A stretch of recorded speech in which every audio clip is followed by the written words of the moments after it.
நாட்டுக்கோழி soup. First வந்து ஒரு பொடி அரைக்கணும். நான் எல்லாமே ரெடி பண்ணி வச்சுட்டேன். இஞ்சி, பூண்டு, சின்ன வெங்காயம் எல்லாமே வந்துட்டு உரிச்சு வச்சாச்சு.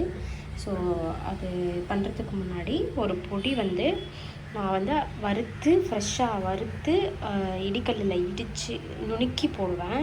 ரொம்ப நல்லாயிருக்கும். அது என்னன்னு சொல்கிறேன். ஸோ இது வச்சுட்டேன். இப்போ வந்துட்டு இதில் பார்த்தீங்கன்னா சீரகம், மிளகு, சோம்பு மூணுமே சம அளவு. நீங்கள் எவ்வளோ எடுத்தாலும் சரி, உங்களோட சிக்கன் தகுந்த மாதிரி எடுத்துக்கோங்க. நான் இன்றைக்கி கொஞ்சமாக தான் சூப் வைக்கிறேன். பட் வந்துட்டு நான் கிரேவிக்கும் சேர்த்து எடுத்திருக்கேன். நீங்கள் இந்த பொடியை வந்துட்டு கிரேவிலையும் நீங்கள் போட்டிங்கன்னா செம்மையாக இருக்கும், செம்ம டேஸ்ட்டாக இருக்கும்.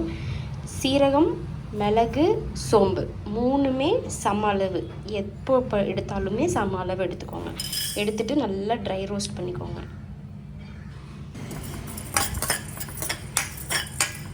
இப்போ நல்லா ட்ரை ரோஸ்ட் பண்ணி நல்லா ஸ்மெல்லு, வறுக்கும் போதே நல்லா ஸ்மெல்லு வரும். வறுத்ததையுமே உடனே மிக்சியில் அரைக்காமல் முடிஞ்ச அளவுக்கு அந்த ஹேண்ட் கிரவுண்டட் மாதிரி பண்ணிக்கோங்க. நல்லா அந்த இடிகல்லையோ இல்லை அம்மிலேயோ வச்சு நுணுக்கிக்கோங்க. இன்கேஸ் இல்லாதவங்க மிக்சியில் பண்ணிக்கோங்க. But if you have an option, அதில் பண்ணுறது ரொம்ப நல்லாயிருக்கும். அந்த ஃப்ரெஷ்ஷாக இடித்து போட்டு பண்ணுறது வந்துட்டு ரொம்ப அரோமேட்டிக்காக இருக்கும். இந்த மிளகு வந்து சூப்புக்கு பத்தாது. நான் வீட்லேயே மிளகு தூள் அரைச்சி வச்சுருக்கேன். அந்த மிளகு தூள் வந்துட்டு நான் எக்ஸ்ட்ராவாக காரத்துக்கு தகுந்த மாதிரி நான் போட்டுக்குவேன். வறுக்கும் போதே நல்ல ஸ்மெல் வரும். அந்த சீரகம், மிளகு, சோம்பு எல்லாம் நல்ல ஸ்மெல் வரும். இங்கே பாருங்கள், கலரும் சேஞ்ச் ஆகிடுச்சு. இப்போ வந்து இதை எடுத்து ஸ்ட்ரெயிட்டாக நான் அந்த கல்லில் தான் போட போகிறேன். சவுண்டு வருதுங்களா?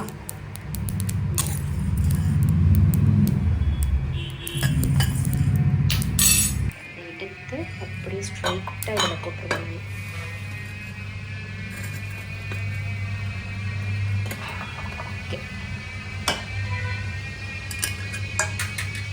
சூடாக இருக்கும்போதே இடிச்சிங்கன்னா சீக்கிரமாக இடிச்சிடலாம். நான் இடிச்சுட்டு உங்களுக்கு காட்டுறேன். இந்த அளவுக்கு நான் அடிச்சிருக்கேன். 1-2 இருந்தால் கூட பரவாயில்ல, ஒன்றும் ப்ராப்ளம் இல்லை. அதுவும் நல்லாயிருக்கும். நல்லா ஸ்மெல்லு பயங்கரமாக வரும். இதை தனியாக எடுத்து இப்போ வச்சுட்டு இதுலேயே வந்துட்டு சின்ன வெங்காயம், சூப்புக்கு தேவையான சின்ன வெங்காயம், இஞ்சி, பூண்டு, அந்த பச்சை மிளகா எல்லாத்தையும் இடித்து தனித்தனியாக எடுத்து வச்சுக்கலாம். இப்போ சின்ன வெங்காயம் நான் கொஞ்சமாக தான் எடுக்கிறேன். ஏன்னா நான் ரொம்ப கம்மியாக தான் ஒரே ஒரு வேலைக்கு மட்டும்தான் சூப் பண்ணுறேன். சும்மா ஒரு ரெண்டு பேர் குடிக்கிற அளவுக்கு தான் எடுக்கிறேன். இதை 1-2 இடித்து தனியாக இதில் தனியாக எடுத்து வச்சுக்கலாம். இதில் இடிச்சுட்டு காட்டுறேன். வெங்காயம் இடித்து வச்சுட்டேன். இப்போ இஞ்சி, பூண்டு, பச்சை மிளகா மூணையும் அதே மாதிரி 1-2 இடித்து எடுத்து வச்சுக்கலாம். பூண்டு 4 பல், இஞ்சி கொஞ்சமாக. எப்போவுமே பூண்டு கொஞ்சம் ஜாஸ்தியாக எடுங்க, இஞ்சி கம்மியாக எடுங்க. அப்போ தான் வந்துட்டு நல்லாயிருக்கும். இல்லைனா இஞ்சியோட ஸ்மெல்லு ரொம்ப ஜாஸ்தியாச்சுன்னா ரொம்ப கசப்பு வந்துடும். கூட ஒரே ஒரு பச்சை மிளகா. இந்த பச்சை மிளகா பெருசாக இருக்குன்னு பார்க்காதீங்க, இது காரமே இருக்காது. அதனால தான் பெருசாக எடுக்கிறேன். உங்களுக்கு குட்டியாக காரம் ஜாஸ்தி இருக்குது அப்படின்னு நீங்கள் நினச்சிங்கன்னா நீங்கள் அளவாக எடுத்துக்கோங்க. சும்மா இது ஒரு வாசனைக்காக தான் நம்ம போடுறோம். இதையும் இடிச்சுட்டு தனியாக எடுத்து வச்சுட்டு காட்டுறேன். இது வந்து நான் ஓரளவுக்கு கொஞ்சம் நல்லாவே நுணுக்கியிருக்கேன். ஏன்னா கொஞ்சம் இதுவாக இருக்கட்டும்ன்றதுனால. இப்போ இதுக்குள்ளேயே நம்ம ஒரு நாட்டுக்கோழியை வந்துட்டு எந்த நெஞ்சு கறியாக பார்த்து எடுத்து இதுக்குள்ளேயே போட்டு 1-2 அதையும் இடித்து எடுத்து வச்சுக்கலாம். நாட்டுக்கோழி வந்து நான் எவ்வளோ தான் எடுத்திருக்கேன். ஏன்னா நான் ஆல்ரெடி சொன்ன மாதிரி 2 பேருக்கு தான். அப்புறம் குழந்தை, அவங்க டாக்டர் 3 பேர் கூட இல்லை, 2 பேர் தான். ஸோ அதுக்கு தகுந்த மாதிரி தான் எடுத்திருக்கேன். இதை சும்மா ஒரு நசுக்கு இப்படி நசுக்கி அவ்வளோதான், ரொம்ப குத்த வேண்டாம். அதே மாதிரி இதையும் போட்டு எலும்பாக எடுத்துக்கோங்க. நல்லா நெஞ்செலும்பாக எடுத்திங்கன்னா நல்லாயிருக்கும் சளிக்கு. அவ்வளோதான், இதையும் இடிச்சுட்டு அப்படியே இது தனியாக அப்படியே வச்சுக்கலாம். இப்போது தாளிக்கிறது போட்டோம். குக்கரில் தான் செய்ய போகிறேன். ஏன்னா வந்துட்டு எனக்கு டைம் இல்லாததுனால நான் குக்கரில் தான் செய்ய போகிறேன். அதுவும் இல்லாமல் நாட்டுக்கோழி வந்து கொஞ்சம் வேகிறதுக்கு வந்து டைம் ஆகும் இல்லைங்களா? அதனால் மண்சட்டியில் செஞ்சால் இன்னும் நல்லது. ஆனால் என்கிட்ட மண்சட்டி வந்து இல்லை வாங்கணும். அதனால் வந்துட்டு நான் சின்ன குக்கரில் செய்கிறேன். இது வந்து நல்லெண்ணெயில் பண்ணுங்க முக்கால்வாசி, ரொம்ப நல்லாயிருக்கும். ரொம்ப உடம்புக்கும் நல்லாயிருக்கும். கொஞ்சம் முக்கால்வாசி நல்லெண்ணெய் விட்டுட்டு கால்வாசி கடலெண்ணெயோ இல்லை நீங்கள் நார்மலாக யூஸ் பண்ணுற எண்ணெய் யூஸ் பண்ணிக்கோங்க. நான் நல்லெண்ணெய் ஊற்றிக்கிறேன்.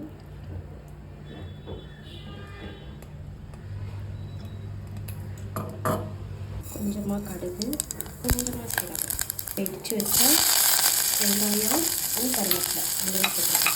ஸோ சிலவங்க வந்துட்டு வெங்காயம் வந்துட்டு பச்சையாக போடுவாங்க. எனக்கு அந்த ஸ்மெல்லு பிடிக்காது. அதனால் இன்னைக்கு வணக்கி போட்டுருவேன். வெங்காயம் வந்துட்டு இப்போ இஞ்சி பூண்டு பச்சை மிளகாய் இதெல்லாம் இதுவும் நல்லா வதக்கிக்கலாம். பச்சை மாதிரி சிம்மில் தான் வச்சுருக்கேன் நான் அடுத்து. ஏன்னா இஞ்சி பூண்டு போட்டிருக்கனால இஞ்சி வதக்கிட்டு சாப்பிட்டேன். இது இப்போ வந்து நான் கொஞ்சமாக எப்பவுமே தக்காளி போடுவேன், அந்த டேஸ்ட் நல்லாயிருக்கும். இது வந்து ரொம்ப குட்டி தக்காளி, இவ்வளோ தான் குட்டி தக்காளி, அதுலேயே நான் பாதி தான் எடுத்துருக்கேன். இதையும் நல்லா வதக்கிக்கலாம். இதில் உப்பு போட்டுருக்கிறேன். நான் சூப்புக்கு தகுந்த மாதிரி நான் போட்டுக்கிறேன்.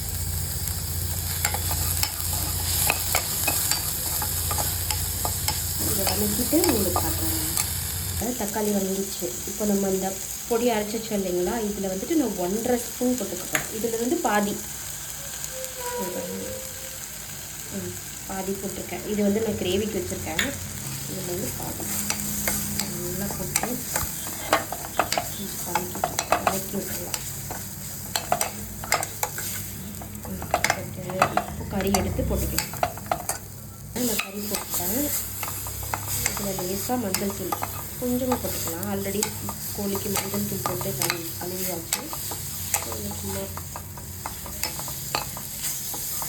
நல்லா வதக்கி வச்சுட்டு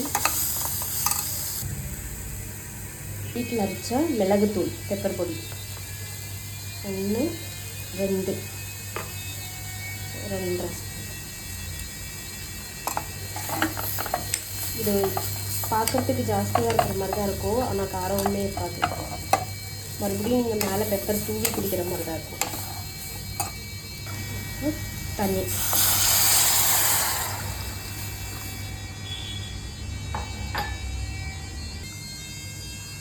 இதில் நான் ஒரு 1/2 லிட்டருக்கு 100 ml கம்மியாகவே ஊற்றுறேன்.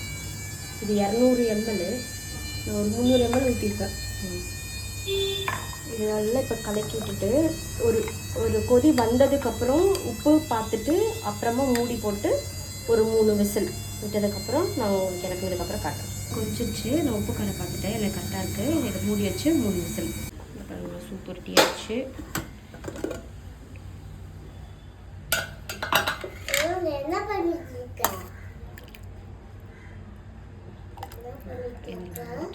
சூடாக எடுத்து குடிக்க வேண்டியது.